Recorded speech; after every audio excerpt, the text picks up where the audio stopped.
Okay, this is our tomato house. I consider this one a greenhouse because it has the double poly roof. We do have the 4-foot centers on our bows here. We do have the support posts in the middle, which didn't exist when we actually flattened this building. What we did is we just ordered a new set of bows. This building is about 30 by about 48. And if you look at the beds, they're oriented just the opposite of the Odyssey beds. The Odyssey beds were running this direction, these are running the other way. This building we actually set up to grow tomatoes.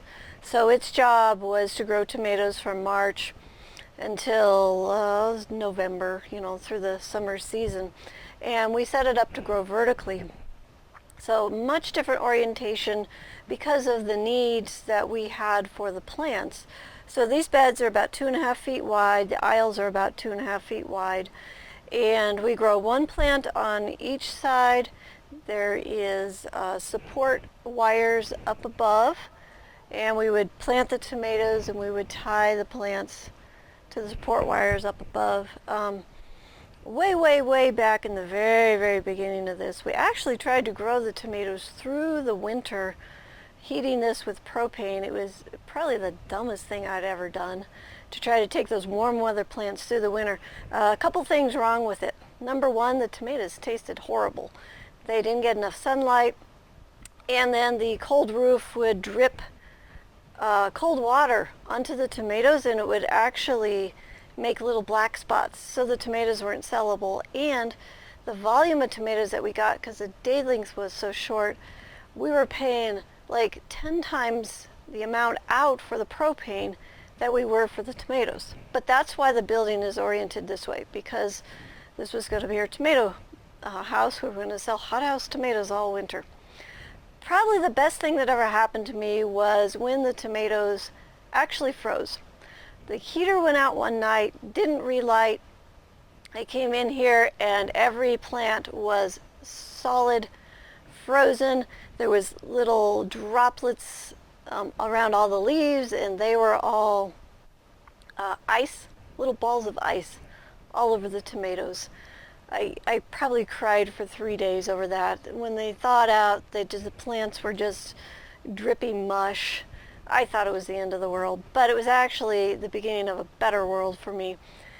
When we stopped growing the tomatoes in the wintertime, we then came in with the salad greens in the winter.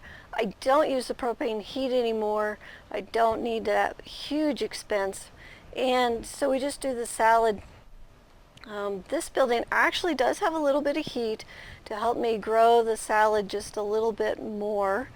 But it's not enough heat for the tomatoes in the wintertime, and it's just such a better setup, and I make way more money, okay? So the way the heat system works is there is a plastic tube that runs the whole length of the bed and back, and in that we pump warm water. So if you come up here, the pipes are actually inside this plastic sleeve. I don't think I can show you. Yes, I can. Okay, so here's the plastic tubing. So we have one in, goes to the far end of the bed, and then one out. And hooked to the water system is just a regular domestic water heater, and it is set at 60 degrees. We have a thermostat right here. And the thermostat wire goes down into the soil. So we have a thermostat checking the soil. When the soil drops below 60 degrees, then it turns on the water heater. The water heater circulates the warm water. I'm guessing it's about 90 degrees. Circulates the warm water through the bed, heats that back up to 60 degrees, and then it shuts off. This is a fantastic system. We only are heating the soil where the root zone is. And then we have this wire here. And the wire is to put our covers on. So same heavy blankets, and the covers go on at night like this. And so now we're heating a building that's only about 18 inches tall. We're just holding the heat inside here.